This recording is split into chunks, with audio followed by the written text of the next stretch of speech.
Olá, bom dia! O programa de hoje exibe as melhores reportagens que mesclam arte e decoração feitas em 2014. Visitamos o ateliê do artista Gusco, que se inspirou em Romero Brito para criar um traço próprio e dar um novo colorido ao retrato de família. O grafite invade as residências, a arte de rua ganha as paredes. O bairro Floresta da capital inspira novos ares com criatividade. Na segunda parte do programa, a gente fala de móveis. A fábrica da cidade de Alvorada, que usa vidros e espelhos para criar uma mobília diferente. Sofás de veludo, quem resiste a eles? E a variedade de banheiras para todos os gostos e bolsos. Fique com a gente, eu sou Lúcia Matos e o Imóvel Class TV de fim de ano começa agora.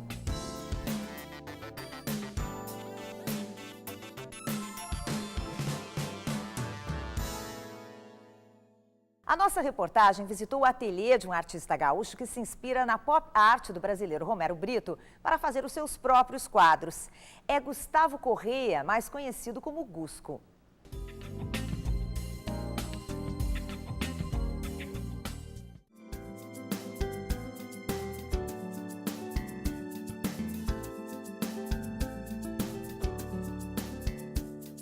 Estou aqui com o Gustavo Correia, que na verdade é advogado, mas ele é muito mais conhecido como Gusco, o artista plástico, autor de todas essas obras que a gente está rodeado aqui. E ele vai nos contar um pouco dessa história, como assim era advogado, agora é artista, como é que foi essa transição, hein, Gusco? Então, Flávio, eu sempre trabalhei com artes gráficas, eu trabalhei com artes gráficas antes de fazer direito, eu fazia cartões de visita, cartazes, tudo em gráfica expressa. E foi aí que eu comecei a trabalhar com Corel, e aí só que eu fiz isso durante a faculdade. E há 10 anos eu sou advogado, e eu comecei a fazer isso nas horas vagas e de brincadeira, assim. Algumas pessoas começaram a gostar, eu comecei a dar de presente, e tempos depois começaram a vir as encomendas, e aí eu não parei mais. A gente olha esse colorido, vem muito da pop art, né? Mas imagino que tu já tenha recebido algumas comparações com Romero Brito, com outros artistas aqui brasileiros também. Como é que tu recebe essas críticas e como é que tu explica, na verdade, esse teu traço, esse teu trabalho? Na verdade eu acho um elogio, né? A pessoa, né, me encomendar um quadro e dizer que é alguma coisa bem Romero Brito e tal. Evidentemente, quando eu comecei há 7 anos atrás, por ser fã de Romero Brito, por ser fã de pop art, não só Romero Brito, como eu estava te dizendo antes, é um trabalho, é um traço que tem muito artista nessa área. Comecei baseado em pop art, baseado em Romero Brito também. Eu adquiri uma técnica, inventei uma técnica de desenhar tudo isso, né? Não é tudo desenhado desde o início, não é um tratamento de imagem. Eu faço baseado na foto, eu não faço transformação de uma foto. Então é um traço, desde o início desenhado com o meu traço.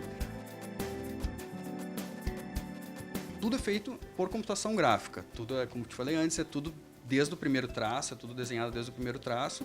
E eu faço tudo em Corel. Os clientes fazem ajustes, né? Os clientes são coautores do quadro. Eu gostaria de fazer assim, um pouco assim, mudar a cor. Quando está pronto, quando o cliente aprova, ou quando os quadros são quadros de exposição, eu dou por pronto, né? Eu mando imprimir. Aí pode ser em qualquer tamanho, né? Em qualquer mídia, dá para fazer em papel. Tem também os feitos em canvas, que é o tecido de tela mesmo, que aí abre a tela, estica a tela e fica um quadro daqueles de tecido de quadro. Quando a pessoa me manda quando me faz uma encomenda, ela me manda as fotos, que podem ser fotos separadas, né, do marido, filhos, familiares, cachorro, gato, e informações do que gostariam no quadro, da vivência dele, os ícones. A pop art é muito isso, são ícones atuais, ícones modernos, né? Então as pessoas me mandam, os clientes me mandam as informações dela, o que elas gostam. Se uma toca violão, outro gosta de tablet, e tudo isso a gente começa a colocar os ícones das pessoas nos quadros. As personalidades que eu desenho sempre tem alguma coisa assim, para não ficar aquela coisa bem fiel à imagem que já existe dessa personalidade, né, dessa celebridade, eu faço uma coisa mais inusitada, assim. A Frida Kahlo, por exemplo, tinha aquele bigodinho, e eu fiz essa Frida Kahlo assim, com um bigodinho de leite, tomando um leite. O Salvador Dalí também, que ele pintou um quadro chamado Relógios Moles, ele está ali com o relógio mole saindo do pulso. Então tem alguma coisa, né, despojada, inusitada, para ser essa parte divertida, né, da arte.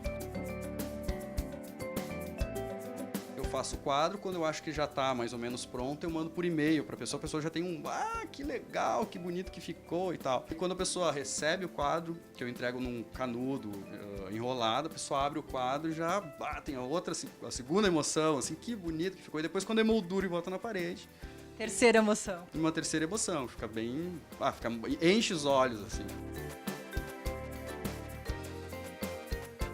Eu mando para todo o Brasil. Tem quadro no exterior, mas não de pessoas que encomendaram do exterior. Pessoas que encomendaram aqui e levaram para presentear pessoas no exterior. Mas no Brasil inteiro eu mando pelo correio, vai por Sedex, o canudo, né? E, enfim, tem quadro em Manaus, tem quadro em Florianópolis, tem quadro em São Paulo, Rio de Janeiro, Curitiba, tem por tudo. Que os muros e os tapumes ganham destaque quando são coloridos com grafite, isso a gente já sabe.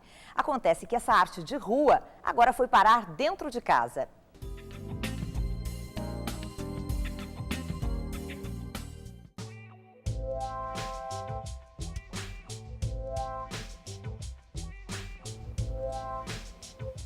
Nos muros das cidades e nas paredes dos edifícios, vemos essa forma contemporânea de expressão.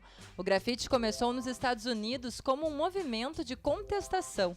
Chegou ao Brasil no final da década de 70 e, desde então, tem sido usado em diferentes espaços. Hoje, a gente tem um reconhecimento maior dentro das galerias, em espaços públicos e dentro das casas, né? Isso aí faz mais ou menos uns 4 anos que começou aqui em Porto Alegre. No mundo já acontece bastante tempo, mas a gente está conseguindo acompanhar isso devido à internet, as informações que a gente tem em tempo real. Então a gente está conseguindo conciliar e entender a nível mundial como que isso está vindo, né? Essa tendência de o grafite estar invadindo as casas, assim.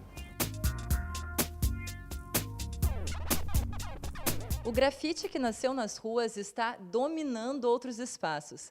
A gente vê esse trabalho com spray em estabelecimentos comerciais, em produtos, em tapumes e agora até mesmo dentro das casas. Quando a gente está na rua é muito mais simples tu fazer alguma coisa, gostar e ir embora, fotografar e ir embora. Dentro da casa de algum cliente a gente tem que pensar que vai ter algo que é um local de passagem, de convivência, então a gente tem que tomar cuidado com as cores, como vai ficar o acabamento e tal. Essa tendência de levar o grafite para dentro das residências é recente, mas parece que veio para ficar. Muitas pessoas têm escolhido arte em vez de comprar um quadro, por exemplo. O grafite ele toma conta de qualquer espaço, né? Ele faz curva da parede, passa por cima de marco de porta, então isso ele consegue adaptar a qualquer situação e pegar grandes dimensões também. Um trabalho de 6 metros quadrados custa a partir de R$ 1.800 e, se não pegar sol, pode durar até 15 anos, sem desbotar muito. Uma expressão de arte que também decora ambientes internos. A decoração hoje está bem assim com tons neutros, né? Usando bastante cinza, bege, intercalando com branco e preto, assim. E aí eu acho que nessa parte é bom, porque daí o grafite ele consegue dar uma estourada assim e dar um contraste bacana. Em instantes, uma reportagem especial sobre a revitalização do bairro Floresta, em Porto Alegre.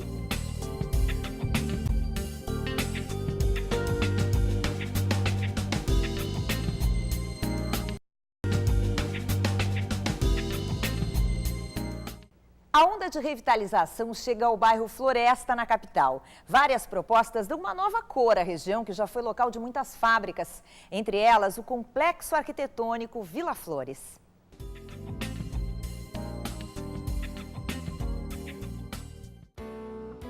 Os 3 edifícios, que somam 1.400 metros quadrados, bem no meio do bairro Floresta, são tão discretos que pouca gente percebe quando passa pela frente. Mas isso logo deve mudar. O Centro Cultural e de Negócios Vila Flores abriu as suas portas para mostrar à comunidade que o prédio não está abandonado. Algumas pessoas falam que é um centro cultural. Não, é mais que isso, porque a gente também trabalha a questão dos negócios criativos. As pessoas que estão aqui dentro, elas inclusive já estão fazendo parcerias de trabalho, né? Então elas também estão vendendo seus produtos. Então é muito interessante porque isso vai impactando positivamente a região, né? Artistas, estilistas, arquitetos, designers e até chefes de cozinha compartilham espaço onde antigamente funcionava uma casa de aluguel.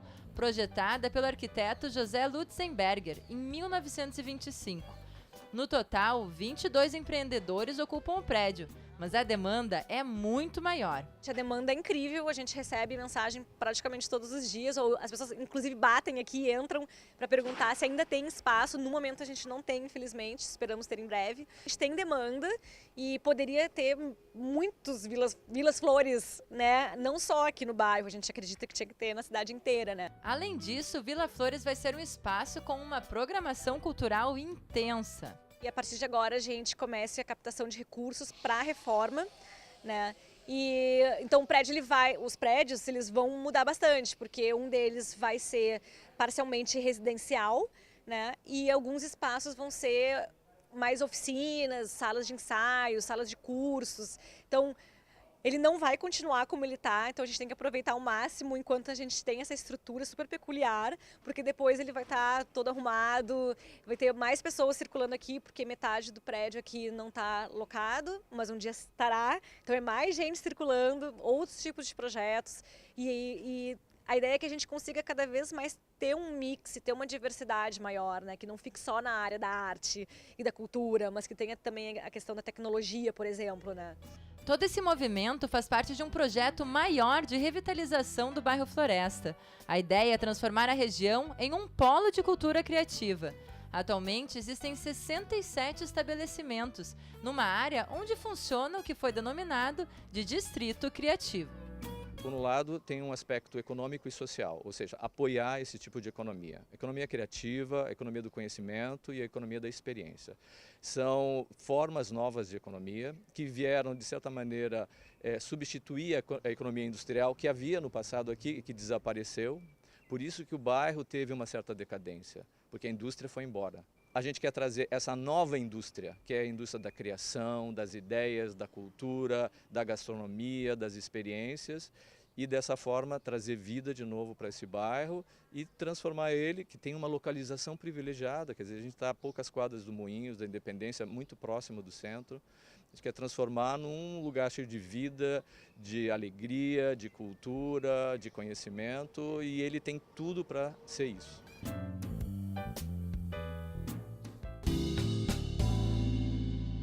Em instantes tem as melhores reportagens sobre móveis, banheiras para todos os gostos e os sofás de veludo.